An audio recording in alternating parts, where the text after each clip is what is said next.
그때에 레위 사람의 족장들이 제사장 엘르아살과 눈의 아들 여호수아와 이스라엘 자손의 지파 족장들에게 나와 가나안 땅 실로에서 그들에게 말하여 이르되, 여호와께서 모세에게 명령하사 우리가 거주할 성읍들과 우리 가축을 위해 그 목초지들을 우리에게 주라 하셨나이다. 하매 이스라엘 자손이 여호와의 명령을 따라 자기의 기업에서 이 성읍들과 그 목초지들을 레위 사람에게 주니라.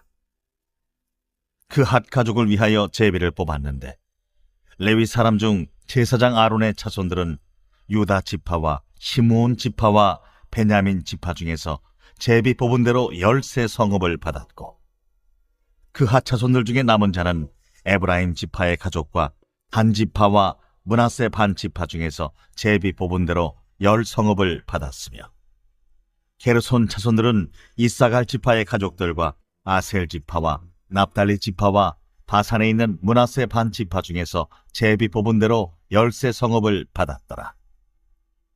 무라리 자손들은 그 가족대로 르우벤 지파와 갓 지파와 스불론 지파 중에서 12 성읍을 받았더라. 오늘 본문은 레위 지파가 하나님께 약속받은 기업을 분배받는 장면을 자세히 기록합니다. 이 본문은 단순히 행정적인 기록을 넘어서 하나님께서 친히 기업이 되신다는 복음적인 선언이고, 레위인을 통해서 하나님이 이스라엘 공동체 안에 거하고자 하시는 뜻을 드러냅니다. 이 말씀은 오늘날 하나님을 섬기는 성도들의 정체성과 사명, 그리고 교회 공동체의 역할을 돌아보게 하는데요. 하나님의 백성된 우리는 세상 속에서 어떤 믿음으로 살아가야 합니까? 첫째로 우리는 기업이 되신 하나님을 섬기며 살아야 합니다. 1, 2절은 레위 자손의 족장들이 여호수아와 엘르아살 제사장 그리고 족장들에게 나아가서 하나님이 모세를 통해 약속하신 기업을 요청하는 장면이죠. 레위 지파의 요청은 민수기 35장의 약속을 기반으로 한 정당한 요구였습니다. 중요한 점은 레위인들은 다른 지파처럼 특정 지역의 땅을 분배받지 않았다는 거죠. 민수기 18장 20절에서 하나님은 아론에게 내가 너의 분깃이요 내 기업이니 이렇게 말씀하십니다.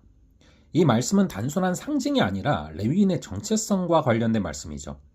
하나님을 섬기는 이 레위인들, 구별됐기 때문에 물리적 유산이 아니라 하나님의 임재와 사명을 기업으로 받았다라는 것입니다.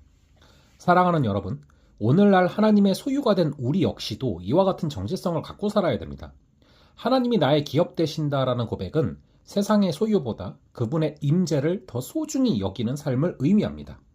세상이 주는 안정이 아니라 하나님의 말씀과 임재가 주는 영원한 유산을 사모해야 되는 것이죠. 이것이 곧 제사장적 삶의 본질이고 우리가 세상 가운데 구별된 존재로 살아가야 되는 이유인 줄로 믿습니다. 둘째로 우리는 기업 되신 하나님을 전해야 됩니다. 3절에서 5절은 이스라엘 자손이 여호와의 명령에 따라서 레위인에게 성읍을 나누어 주는 장면이죠. 이때 성읍들은 제비뽑기로 공정하게 분배됐습니다. 제비뽑기는 하나님이 이 과정을 직접 주관하셨다라는 걸 보여줍니다. 그앗 자손 중에서 제사장 아론의 자손은 유다, 시므온, 베냐민 지파 중에서 13 성읍을, 나머지 그앗 자손은 에브라임, 단, 므낫세 지파 중에서 10성읍을 받았습니다. 이 분포는 레위인들이 이스라엘 전역에 흩어져서 거주하게 됐음을 의미합니다. 이는 하나님의 말씀과 제사를 담당하는 레위 지파의 사역이 온 이스라엘 공동체에 골고루 퍼져야 된다라는 하나님의 뜻이죠. 본문은 교회가 존재하는 이유를 가르쳐줍니다. 교회는 세상 한가운데에 존재해야 되고 하나님의 백성은 각 지역, 각 분야, 각 직업에 흩어져 살아야 합니다. 하나님의 백성인 성도는 삶의 자리에서 하나님의 뜻에 순종하여 그 자리를 거룩하게 하는 제사장적 사명을 감당해야 합니다. 사명에 따라 사는 성도의 삶은 공동체를 살리고 사회를 회복하는 힘이 될 줄로 믿습니다. 마지막으로 우리는 언약을 성취하신 하나님께 순종해야 합니다. 레위인의 분배는 하나님의 약속을 이루는 순종의 행위입니다. 게르손 자손은 이사갈, 아셀, 납달리, 바산에서 13 성읍을, 무라리 자손은 르우벤, 갓, 스불론 지파에게서 12 성읍을 받았습니다. 이 모든 성읍은 이스라엘 각 지파가 자신의 기업 중에서 내어준 것으로 하나님이 모세를 통해서 명령하신 말씀에 대한 순종이죠. 이 장면은 하나님의 일하심이 공동체의 순종을 통해서 어떻게 성취되는지를 보여줍니다.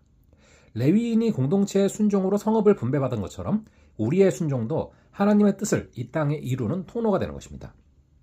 사랑하는 여러분, 죄로 죽은 우리를 그리스도의 십자가로 구원하신 하나님은 친히 우리의 기업이 되십니다. 하나님의 백성인 성도는 삶으로 하나님을 전해야 합니다. 각자 삶의 자리에서 제사장으로 살아가는 것, 그것이 오늘 우리에게 주어진 사명입니다. 교회는 성도들의 순종과 헌신 위에 세워지고 이 시대 가운데 하나님 나라를 확장해가는 통로가 됩니다. 하나님의 소유된 자들로서 흔들림 없이 살아가는 성도가 되기를 간절히 바랍니다. 잠시 기도하겠습니다. 아버지 하나님, 오늘 말씀을 통해서 우리의 기업이 다른 어떤 것이 아니요 하나님심을 깨닫게 하시니 감사합니다. 기업 대신 하나님을 섬기며 살아가는 순간순간 되게 하여 주시고 우리에게 허락하신 소명의 자리에서, 우리의 직장에서, 우리의 일터와 우리가 거하는 그곳에서 하나님을 드러내는 그런 귀한 하루 되게 하여 주시옵소서. 언약을 성취하신 하나님께 순종하는 귀한 하루를 살아가게 하실 줄로 믿사오며 이 모든 말씀 우리 주 예수 그리스도의 이름으로 기도합니다. 아멘. 그럼 또 다음번에 뵙겠습니다.